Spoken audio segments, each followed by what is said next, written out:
Ketan high school. हमने पिछली class में ज्योग्राफी का 5th लेसन करा था उद्योग। ठीक है, आज हम सिविक्स का 6th लेसन करेंगे, हमारी आपराधिक न्याय प्रणाली। जब हम किसी भी अपराध को करते हुए देखते हो, सबसे पहले पुलिस को खबर देती है ना। पुलिस क्या करती है? रिपोर्ट दर्ज करती है और अपराधी को गिरफ्तार करती है। अपराधियों को गिरफ्तार करने की पुलिस की अहम भूमिका होती है। उसके आधार पर ऐसा लगता है कि मानो पुलिस ही तय करती है कि अपराधी है नहीं, लेकिन ऐसा नहीं है। पुलिस क्या करती है? व्यक्ति को गिरफ्तार करती है और उसे, परंतु अब वो व्यक्ति अपराधी है या नहीं, ये कौन निर्णय लेता है? ये लेता है आपकी अदालत। ठीक है, ये आरोपी है कि नहीं, ये संविधान, क्योंकि संविधान के अनुसार अगर किसी व्यक्ति पर कोई आरोप लगा जाता है तो उससे निष्पक्ष, यानी कि बिना किसी भेदभाव के निष्पक्ष सुनवाई का अधिकार होता है। ठीक है, अब निष्पक्ष सुनवाई का मौका हासिल करने का क्या मतलब होता है? FIR के बारे में सुना होगा आपने। FIR दर्ज, यानी कि जब आप अपने किसी आपको मजबूर होता है तो आप रिपोर्ट लिखवाने जो जाते हैं उसको कहते हैं FIR दर्ज। अब उसके बाद आता है क्वेश्चंस की भाई सरकारी वकील कौन होते हैं। तो इस लेसन में हम FIR दर्ज के बारे में और उसके बारे में पढ़ेंगे कि सरकारी वकील क्या होता है, वकील की क्या भूमिका होती है और निष्पक्ष सुनवाई जो होती है क्या होती है। तो इस उदाहरण के माध्यम से एक बात समझाने की कोशिश की गई है कि मुंबई के एक मकान में श्रीमती सिंधे, ठीक है, क्या नाम है लेडीज का? श्री सिंधे तैयार हो रही है। पिछले 1 घंटे से वो क्या हुए? अपने गले का हार ढूंढे। मुझे पक्का है, वो बोलती है कि मुझे पक्का पता है कि यही रखा था, कहाँ गया? जल्दी करो भाई, हमें देर हो रही है। उसके पति कहते हैं शादी के लिए समारोह में जाने के लिए मुझे मेरी सोने की जंजीर नहीं मिल रही है, दराज में ही रखी थी, मुझे लगता है कि शांति ने उसे चुरा लिया। शांति कौन है? उनके घर की जो नौकरानी है। ठीक है, शांति हेमब्रह्म पिछले 3 साल से इस मकान में काम कर रही है। शांति क्या, अब तुम चोरी भी करने लगी हो और मेरे सोने का हार अपने बक्से में लाओ, मैं अभी तुम्हारी तलाशी लूँगी। वो जो मालकिन होती है वो कहती है नहीं मैडम, मैंने चोरी नहीं की। तो क्या होता है? सिंधे साहब शांति के बक्से को उठाकर लाते हैं और उसकी तलाशी लेते हैं। तो उसमें से एक लिफाफा निकलता है जिसमें 10,000 रुपये मिलते हैं। वह शांति पर चिल्लाने लगते हैं। उन्हें यकीन है कि शांति ने हार को क्या कर दिया? बेच दिया और उसके ये पैसे हैं। ठीक है, मिसेज थाने पहुंच जाते हैं और थाने में क्या करते हैं? FIR लिखने के लिए कहते हैं मेरे घर में चोरी है। घर की नौकरानी जो शांति है उसने क्या करा है? मेरी पत्नी का हार चुरा लिया। कौन कहते हैं? सिंधे साहब कहते हैं। सिंधे साहब के कहने पर जो सब इंस्पेक्टर रहता है वो क्या करता है? FIR दर्ज करता है। ठीक है, अब क्या होता है? सिंधे साहब जो है जब सब इंस्पेक्टर आपके घर जाते हैं तो वहाँ पर चोरी के बारे में श्री सिंधे उनकी पत्नी बयान दर्ज करूँगा, रुपयों के लिए को सील करके सबूत के तौर पर अपने साथ ले जा रहे थे। तो ठीक है, शांति को गिरफ्तार करके थाने ले जाता है। तो वहाँ पर क्या होता है? शांति का भाई जो होता है सुशील नाम का व्यक्ति इंस्पेक्टर से आपसे विनती करता है कि वह शांति को छोड़ दे, उसने सोने का हार चुराया, अब अदालत जमानत का आदेश लेकर आओ। लेकिन वकील की फीस कहाँ से लाऊंगा? ये सुनील कहता है, उसके पास पैसे ही नहीं होते।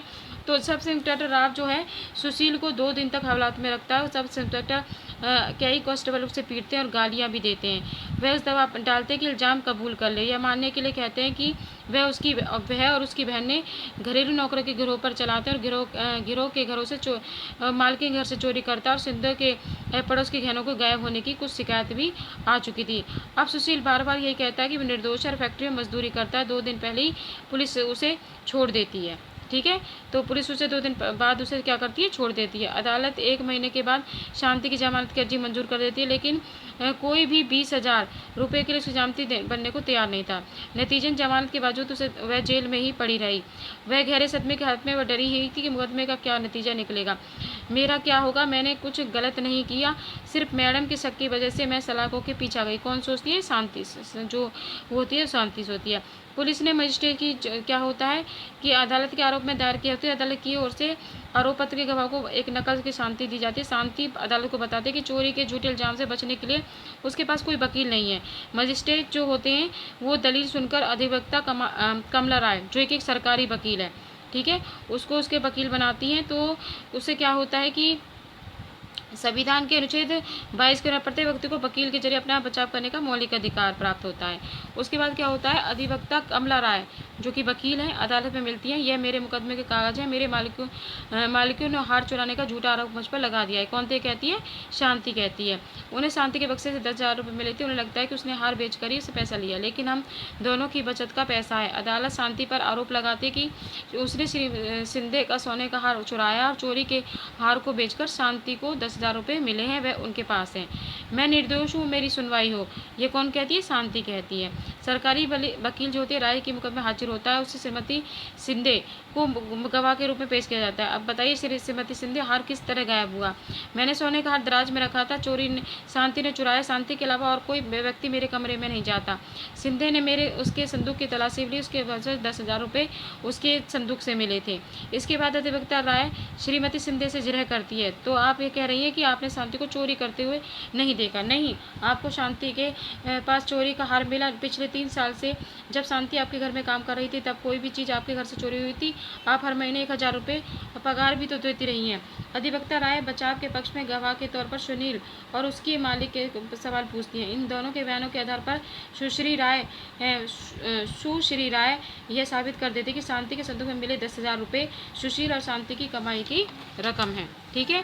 जब मुकदमा खत्म होने के नजदीक पहुंच जाता है तो सुशील के पता चलता है कि इंस्पेक्टर शर्मा ने युवाओं के गिरोह को एक फंडा फोड़ दिया। यानी कि उनको पता चलता है कि जो इंस्पेक्टर है उन्होंने एक चोरों के उसको पकड़ा है, गिरोह को पकड़ा है। उनके पास चोरी करते श्रीमती सिंधे के बेटे के पास कुछ दोस्त भी इस गिरोह के सदस्य हैं। यानी कि जो सिंधे के जो बेटा था वो भी, उनका एक दोस्त था, वो भी इसमें शामिल है। तब अधिवक्ता राय बचाव पक्ष के गवाह के ऊपर इंस्पेक्टर को अदालत में पेश करती है। इंस्पेक्टर जो होता है, जो उनको पकड़ के लाता है गिरोह को, इंस्पेक्टर क्या आप हमें दिखा सकते हैं कि आपने क्या क्या बरामद किया।